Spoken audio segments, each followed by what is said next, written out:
saya punya suami, saya punya jodoh orang Sulawesi. Kenapa? Karena saya tidak pernah berinteraksi dengan orang Sulawesi ketika di Jakarta.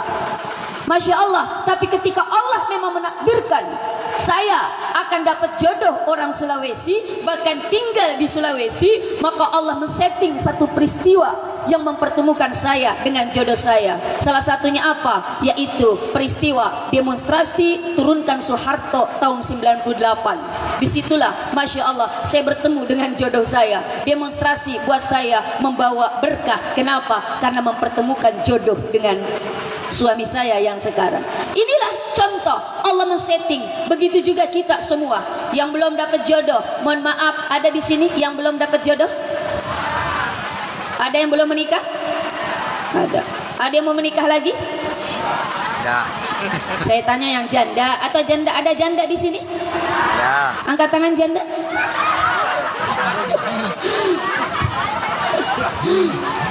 Mudah-mudahan janda di sini, Masya Allah, jandanya janda anggota ijazah. Apa ijazah? Ikatan Janda Solehah. Amin, amin. Mudah-mudahan tidak ada rojali. Apa rojali? Rombongan janda liar. Masya Allah. Tapi mungkin di sini banyak jandanya Jamilah ya. Apa Jamilah ibu? Janda mati lakekna. Mudah-mudahan tidak ada Jalilah. Apa Jalilah? Janda lari lakekna.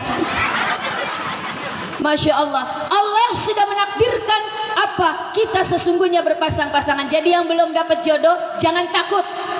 Aduh, saya nanti nggak kebagian jodoh. Aduh, nanti saya nggak kebagian pendamping. Saya nggak kebagian suami. Saya nggak kebagian istri. Jangan takut. Kenapa? Allah sudah menggariskan kita berpasang-pasangan. Tinggal ini. Allah pun tidak, mohon maaf, tidak langsung kasih tak ini jodoh kita. Kenapa? Allah melihat ikhtiar atau usaha dari manusia itu sendiri. Tinggal kita sebagai manusia berkewajiban untuk ikhtiar menjemput jodoh kita.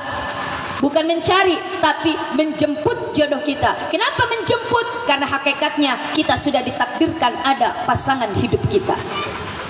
Ananda Heni dan Ananda Awal, Masya Allah, ada ikhtiar, dipertemukan, lalu ada rasa, Masya Allah, rasa itu terus dijaga sehingga berkomitmen untuk menjadi sepasang suami istri. Dan Alhamdulillah kemarin Allah sudah menakdirkan kedua pasangan Ananda kita ini sudah sah menjadi sepasang suami istri.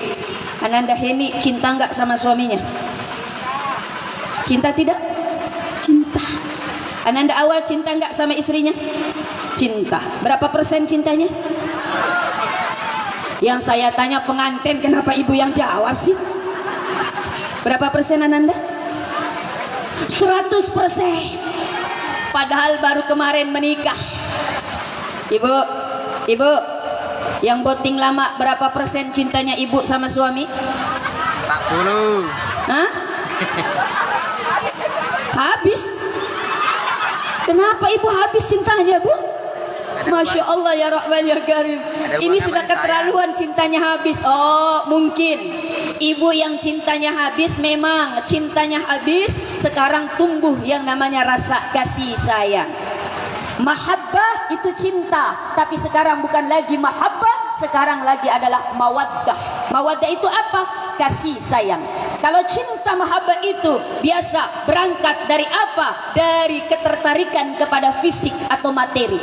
Makanya di dalam Al-Quran cinta itu dikatakan mawaddah, maddah, yaitu materi. Kenapa? Yang dilihat materi. Entah itu dari fisik wajahnya, entah itu materi akhlaknya, tata keramanya, atau materi jabatannya, atau materi harta kekayaannya. Itu dilihat dari apa? Maddah. Sehingga apa? Timbul mawaddah, rasa ketertarikan. Tapi kalau sudah voting lama, apalagi puluhan tahun, bukan lagi mawaddah. Kenapa? Sudah naik warohmah. Kenapa? Karena kalau dilihat dari mawaddah, apalagi fisik, sudah tidak bisa dilihat. Magai, sipo isina. Maka puru apa? Ulikna, maputi manang, biluakna, sudah lobet-lobet, batuk-batuk, sudah sakit-sakit. Dilihat dari materi, degaga. Kenapa? Karena disitulah Allah Maha Adil menimbulkan atau memberikan amanah, ada rasa warahmah, kasih sayang. Kalau sudah warahmah, mohon maaf, materi tidak lagi dilihat, kekurangan tidak lagi diperhatikan, kelemahan tidak lagi diperdulikan. Kenapa? Di situ sudah ada rasa kasih sayang, psikologinya menerima dengan kelapangan hati segala kekurangan atau kelemahan dari pasangan hidup kita. Nah, Ananda awal dan Ananda Heni, Ananda sudah diperkenankan oleh Allah memiliki rasa cinta, maka rasa cinta itu harus dijaga, harus dipelihara, bahkan mohon maaf, terus dipupuk agar timbul rasa mawaddah. Kalau sudah mawaddah, insya Allah Ananda, apapun nanti kelemahan dari pasangan hidup kita akan kita terima dengan lapang hati. Ananda awal, Ananda Heni bukanlah wanita, mohon maaf, bidadari yang penuh dengan kesempurnaan. Pasti nanti ada yang kurang berkenan dari Ananda Heni. Maka apa? Terimalah kekurangan, kelemahan daripada pasangan hidup kita. Begitu juga Ananda Heni, laki-laki yang di samping Ananda, yang sudah menjadi suami Ananda, bukanlah malaikat yang penuh dengan kesempurnaan. Pasti nanti ada khilaf, pasti nanti ada salah. Maka sepasang suami istri harus saling memaafkan, saling pengertian, saling mencintai, saling menolong, saling mohon maaf melengkapi satu sama lain. Sebagaimana Al-Quran mengatakan, hunna libasul lakum wa antum libasul lahunna. Istri adalah pakaian untuk suami, suami juga pakaian untuk istri. Apa pakaian fungsinya? Yaitu menutup aurat. Aurat adalah kelemahan kita, aurat adalah kekurangan kita. Maka dari itu suami harus bisa melengkapi kekurangan suami istri, atau istri bisa melengkapi kekurangan suami. Maka apa? Itulah fungsi pernikahan di dalam Islam. Yang kedua, Ananda, untuk apa Allah berpasang-pasangan? Mohon maaf, memberikan pasang-pasangan, litaskunu ilaiha, agar yang sudah dipasangkan ada rasa sakinah.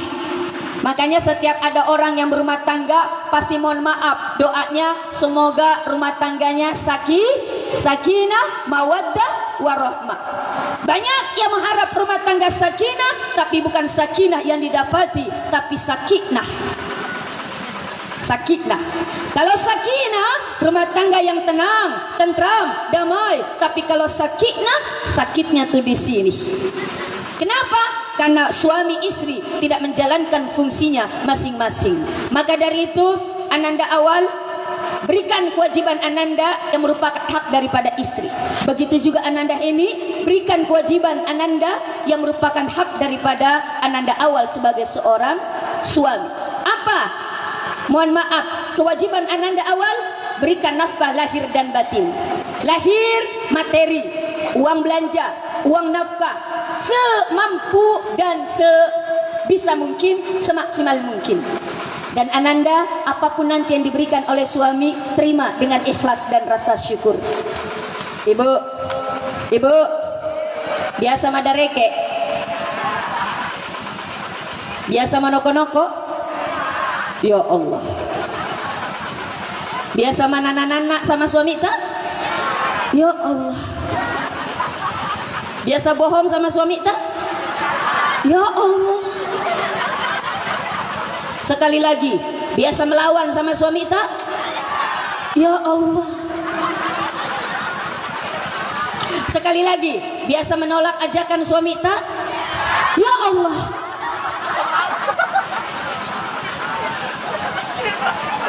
Biasa mana? Hati-hati Bu. Kalau ibu biasa menolak ajakan suami, maka suami mohon maaf bisa cari ke tempat lain. Mau? Ada satu kasus, suami bilang sama istrinya, Bu, iye, sekarang zaman seluler Bu, iye, Bapak kalau minta dilayani pakai simbol isi pulsa Bu. Oh iye. Jadi kalau Bapak bilang isi pulsa Bu, berarti Bapak minta dilayani. Iye Pak. Malamnya suaminya bilang, Bu, isi pulsa Bu. Apa jawaban istrinya? Maaf Pak, gak ada jaringan. Lewat. Besok malamnya, Bu, isi pulsa yuk Bu. Apa jawaban istrinya? Maaf Pak, sinyalnya lemah. Lewat lagi. Malam ketiga, Bu, isi pulsa yuk Bu. Apa jawaban istrinya? Maaf Pak, lagi lowbat. 3 malam berturut-turut, Masya Allah, minta pulsa, enggak dikasih pulsa. Malam keempatnya, Allah memutar balikan keadaan. istrinya yang minta pulsa. Biasa minta pulsa sama suami, Bu? Rugi ibu yang nggak biasa. Kenapa? Dengerin, Bu. Bu, dengerin. Di dalam kitab Uqud Dilijen karangan Imam Nawawi Al-Bantani ada satu penjelasan dari ustaz saya.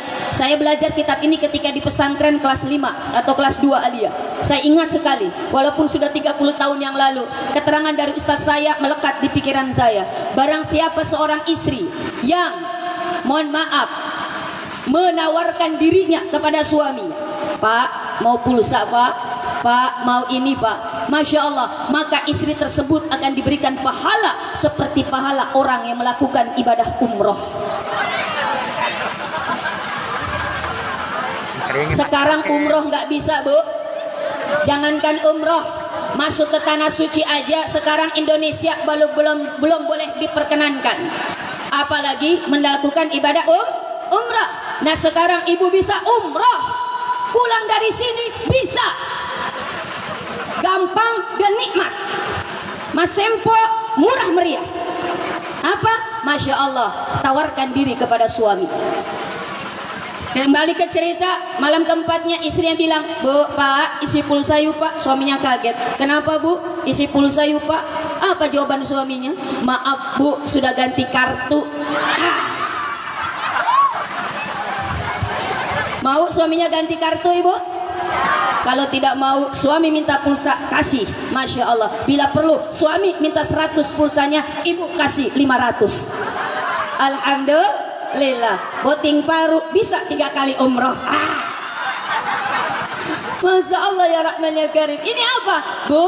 Kewajiban istri cuma 2. Melayani suami semaksimal mungkin dan taat kepada suaminya. Itu saja kewajiban istri. Nah, untuk melengkapi melayani suami, terkadang apa? Oh, kita melayani pakaiannya, melayani makanannya dan sebagainya. Kenapa? Itu kewajiban daripada seorang istri, haknya seorang suami. Begitu juga Ananda, berikan haknya, berikan kewajibannya. Apa? Memberikan nafkah lahir dan batin. Lahirnya apa? Tadi uang belanja. Maka tidak diperkenankan. Ada 2 laki-laki yang dilaknat oleh Allah Subhanahu wa taala. Pak, ada Bapak? Pak, ada 2 laki-laki yang dilaknat oleh Allah Subhanahu wa taala. Yang pertama, laki-laki yang seumur hidupnya berencana, berniat tidak mau menikah. Itu nanti laki-laki yang akan dimurkai oleh Allah. Yang kedua, laki-laki yang dilaknat oleh Allah adalah laki-laki yang masekek kepada istrinya. Maka tidak diperkenankan laki-laki masekke, apalagi perhitungan kepada istrinya. Mudah-mudahan di sini nggak ada.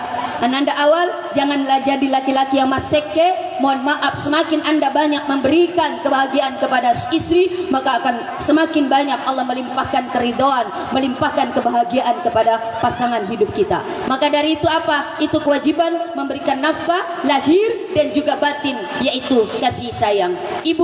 Ibu pun jangan banyak menuntut di luar daripada kemampuan sebagai seorang suami. Maka berapapun yang diberikan oleh suami, berikan, mohon maaf, sikapi dengan rasa syukur. Contohnya, sebagai bentuk rasa syukur, setiap kasih uang belanja suami, jangan hanya ambil uangnya saja. Terkadang kita, Bu, ini uangnya, Bu. Tarik. Enggak terima kasih, bahkan bilang, ngemage cek dek lah deh. Tapi apa? Ambil tangannya, sebelum ambil uangnya, ambil tangannya, lalu apa? Cium tangannya sambil baca doa, Alhamdulillah fi kulli ma razaqtana. Alhamdulillah fi kulli ma razaqtana. Maka apa? Rizki yang diberikan suami akan melahirkan keberkahan. Apa tanda keberkahan? Ziyadatul khair was sa'adah. Akan bertambah kebaikan dan kebahagiaan. Berapapun kebutuhannya, Allah akan cukupi. Kenapa? Ada berkah di dalam rizki. Karena apa? Disikapi rasa syukur dan doa dari sepasang suami istri, yaitu khususnya sebagai seorang istri. Jujur ibu, biasa cium tangan suami tak? Biasa? Berapa kali 1 tahun?